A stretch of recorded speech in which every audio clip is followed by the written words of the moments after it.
This is Another Damn podcast about digital asset management. I'm Henrik de Gior. Today I'm speaking with Ralph Windsor. Ralph, how are you? Hi, Henrik. How are you? Good. Ralph, how are you involved with digital asset management? That's a good question. I've been doing DAM for about 25 years now, if you can believe. Originally, when I first started in this, I was a freelance multimedia software developer. This is sort of back in the days of multimedia CD-ROMs in the mid-90s. I had a client around that time who was a photo library, and they wanted a searchable catalogue of all their images with a light box where you can select favourites and so on. And I built that for them, and then had a few other similar sort of clients, sort of smaller, medium-sized stock media libraries who wanted the same kind of thing.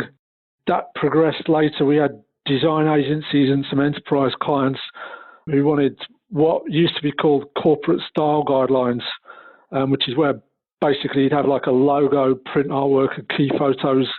People put all that onto a CD-ROM. And there's sort of like early forerunners of the kind of enterprise DAMs that you get these days. And then around 2000, we were mainly doing web-based catalogues. Most of the clients were corporates who were essentially looking to build in-house media libraries rather than kind of going to stock media libraries. And around that time, we were still offering all the sort of services, so developing the software, doing scanning, because a lot of the images were still non-digital at that time, sometimes managing digital asset libraries, and also consulting, which is sort of a big part of the service that needed to be provided then and now, I would argue also. Around 2012, we sold off the software side of the business to another vendor who are interested in taking that on for their own platform. We focus now entirely on consulting. So it's things like managing DAM implementations, vendor selection, metadata analysis, troubleshooting. We usually get asked to participate across the whole sort of range of the DAM delivery life cycle, you might say. And I think I've probably I've worked this out as about 120 unique projects, and each one of them I've learned something new from each one of them. So there's a fair bit in terms of my involvement with DAM. It's pretty much defined my professional life, you might say. Ralph, what are digital asset management open specifications? Yeah, another good question. There's been a lot of talk about standards in the DAM market over the years. Various initiatives kind of come and gone.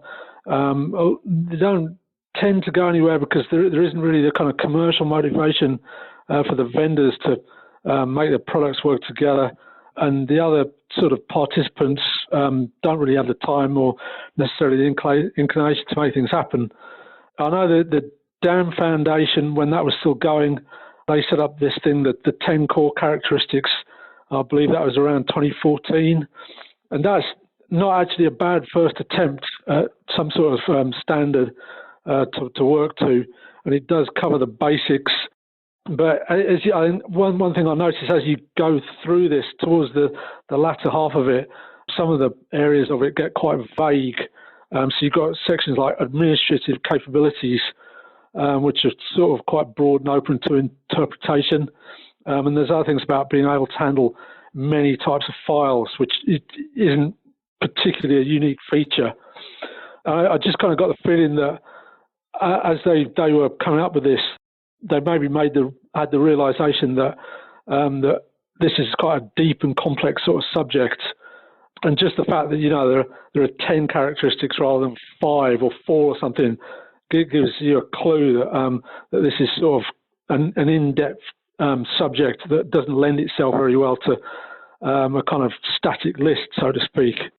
And just following on from that, there's things like APIs, reporting, audit trails. They're not actually addressed by the 10 core, which I think they were aware of at DAM Foundation, and there was maybe an expectation that they might add those in later on. But obviously the DAM Foundation's not around anymore, so that hasn't happened. The way I looked at it was this is less like a kind of fixed list or list of sort of characteristics, and it was more like something like an open specification, a functional specification of what a dam system might be, would be something that would be more appropriate, just because of the fact that if it's open, that anybody who's involved in the dam community can, in theory, contribute and comment on it and participate. And also, because it's open-ended, if there is new functionality that becomes important in dam systems, like some of the areas that I've mentioned, or even if it's simply just been missed off, it's quite easy to develop those, and it's far more organic and dynamic as well. So, yeah, that's one of the things we've been looking at is like an open specification for dam systems that you can benchmark vendors against, that can kind of grow and evolve as the industry does. Obviously, there are going to be caveats with it, just like there are anything else. Just because a system maybe ticks all the functional boxes doesn't necessarily mean that it's going to be superior to another one because of things like usability and so on. And there's the whole question of how to interpret whether or not a system has the functionality or it doesn't. But yeah, open specification seemed to be more suitable as a framework for evaluating and assessing dams going forward than what we've got with the current initiatives, which were good at the time, but I think they're becoming less fit for purpose than they were when they were originally envisaged. Ralph, what are the biggest challenges and successes you've seen with digital asset management? I think on the challenges side, there are two of them.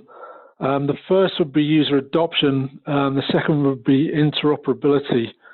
Just taking the user adoption first, I think persuading people, this as you know, I think we both participated in the webinar at the end of last year on user adoption with Lisa Grimm, Jan Matson, and Frank DiCarlo, where we talked about a lot of these issues. But yeah, getting people to actually use a dam once it's been implemented and set up and so on remains one of the biggest challenges, I think, that affects everybody across the industry.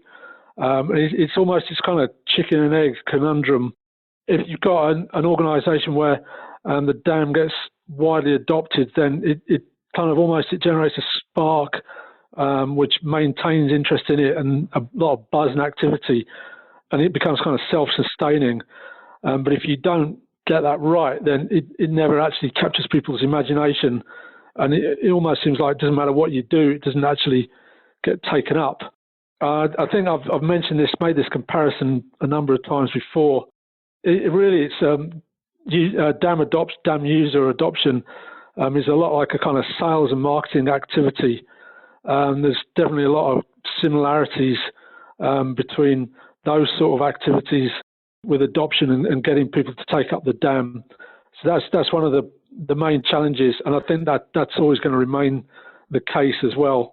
So certainly on that side. The other big challenge has been interoperability.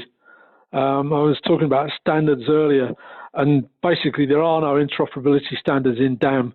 And on top of that, there are literally hundreds of systems. I think where this really becomes a challenge is it's less about two DAM systems talking to each other, although that does come in.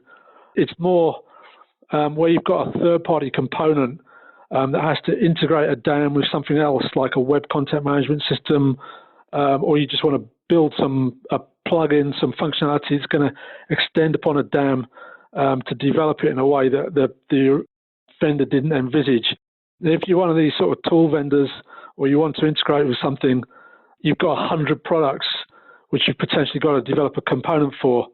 And I think what happens then is that the developers of those tools kind of have to make a choice about which ones they're going to support, which ones they're not, and profile, user numbers and all kinds of things like that. And I think, interoperability is a big challenge for digital asset management right now. And in terms of the successes, it's almost like the flip side of the interoperability point. I think a lot of people now have realized certainly in the last 6 or 7 years, the integration and this whole digital asset supply chain piece, which is coming in now, is really important. And the advantages of being able to integrate and connect dams with lots of different systems and put your dam system kind of like at the heart of the enterprise in terms of its role as a kind of media stroke content hub. That's been a massive success. That's really what's kind of keeping, I think, DAM in the game as an enterprise technology at the moment. So yeah, those would be my three, or my two top challenges and top success. And Ralph, what advice would you like to share with DAM professionals and people aspiring to become DAM professionals? Yeah, this is quite a broad-based one.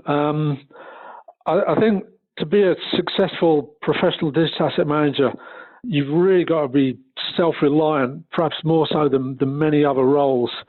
You've got to take on a lot of different activities. They're all quite different from each other, quite unique in terms of the skills. The chances are you're probably not going to have a team, and even if you have, it's going to be a very small one. So yeah, you've definitely got to be a self-starter, one of these people who's prepared to learn a lot of different stuff and kind of get on with it without other people kind of, sort of coming along and spoon-feeding you or helping you. So the work kind of covers all sorts of different subjects. You've got to be a bit of a technical expert. You've got to have very strong metadata skills, and at least an understanding of library science. And some of the best digital asset managers I've come across have all got MLIS, library science qualifications. I talked earlier about sales and marketing knowledge for getting people to adopt DAM systems, and there's an element of that as well. You've got to be a bit of a kind of marketeer, and you've got to be constantly demonstrating to your senior management that DAM and what you do does generate huge amounts of value for the organisation. So there's all those sort of skills that have to get thrown into the mix. And I think if you really need to be, as a professional digital asset manager, you've got to be honest with yourself and look at where you're strong, where you're weak.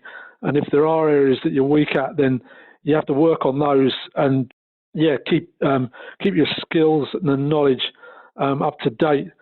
And if I could make a plug here, I would obviously recommend that you look at publications like DAM News, and also the DAM section on CMS Wire, and stay up to date with what's going on in the industry, so you can learn a lot more and develop your expertise as your career progresses.